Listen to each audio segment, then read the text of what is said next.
Hey guys, what's going on? My name's Luke Thill, and today I want to talk about the top 5 things I dislike about my tiny home.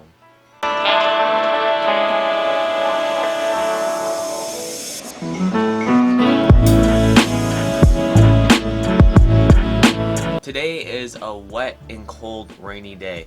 Yesterday was the Conor McGregor and Khabib fight I watched with my friends, and today I'm filming a video for you guys. So today I want to talk about the top 5 things I don't like about my tiny home. I like my tiny house a lot, but there is some things I wish I would have changed.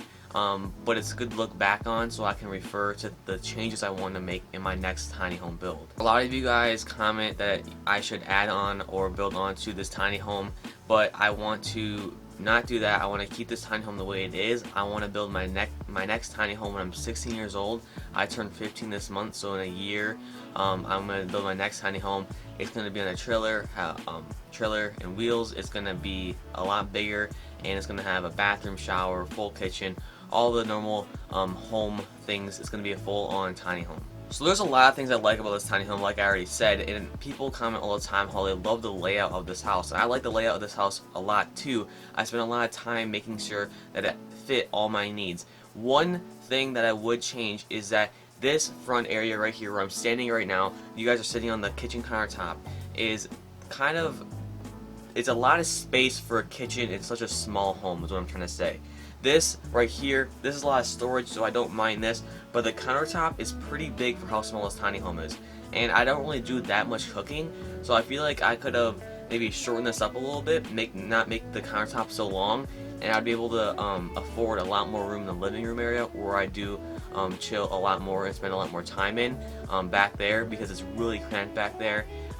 So maybe kind of shortening and scrunching up the kitchen area, making it a little smaller, and that would give me more room back there where the living room is. That's one thing I would change. Second thing I would change is the flooring. For the flooring of my tiny home, I decided to put plywood down, and then I sanded the plywood down, used some putty to smooth some of the edges out, and then I painted it with this nice deck paint to give it a little texture.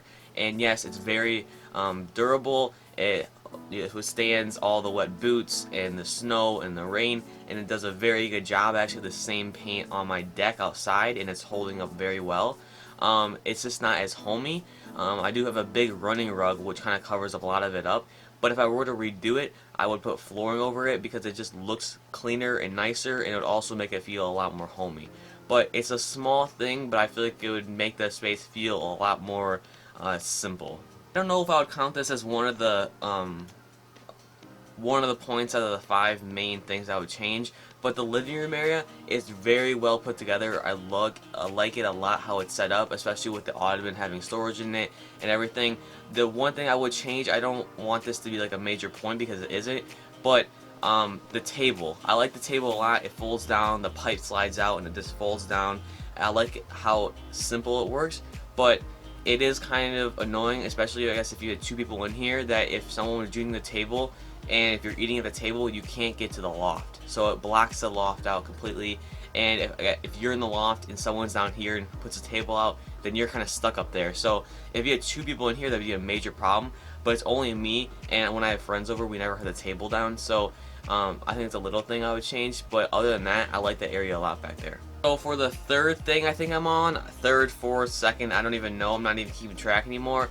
The third thing I would change is the way I put these beadboard paneling up. I think it looks really cool, and it looks actually really good on video, but the little things you guys don't see on video that it doesn't pick up is how I put it on the wall. I use these short fastener nails that were painted all white so it would blend in with the wall, and I just took a hammer and tapped everyone in. Now it worked a lot, and in this area, you know, it looks really good because I was able to stand up, but when you get in cramped spaces like the loft up there, it was very difficult to put the beadboard on, so I missed a lot, and I hit the beadboards scratching and scuffing it up, which didn't look very good. So if I would find another way to install a beadboard, especially in cramped spaces like the loft, I feel like it would look a lot cleaner. But you don't really notice it, and I think I'm the one who only notices it because, you know, I put it up. People never commented about it, and it's really hard to see on camera. So I mean, I guess it's not a big deal, but personally I feel like it would look a lot better if I found another solution other than nailing it up, because in the loft is very cramped. As you guys know, my kitchen area, it is a very big part of a tiny home, like I said, and the whole countertop, well, that was a big deal. You guys, if you guys haven't seen the video, click in one of these corners and I'll have a annotation for that. But the countertop looks really good, and it does add a little more storage, but I feel like underneath I just put some random cabinets under there and some storage bins. Maybe if I built it out a little better instead of just putting curtains to cover it and actually put like drawers and stuff, that would be a little more better use of the space down there. But since I'm not in here full time and I don't have that much stuff in here, it's not a big deal. But I like how the curtains kind of cover everything up and you don't see tons of drawers and stuff. Also, when you're standing here cooking, then you're not like your thighs aren't like resting against the cupboards and stuff, so it's a little nicer. But I think maybe like building a lot more like cabinets and drawers and stuff in this house would make it a little better. I just put like shelves right here to hold a lot of stuff, and I think it looks really good. But maybe I could have done something better for storage. And I think everyone's learning every day how to make storage better for these tiny homes, because it is such a small space. Little things like up here, you guys can see in the background, I have my speakers up there, and I could have took the beadboard and cut around every joist of the loft, but with just putting a 2x6 affords a lot more storage up there. So it's like the little things that add up to all this storage.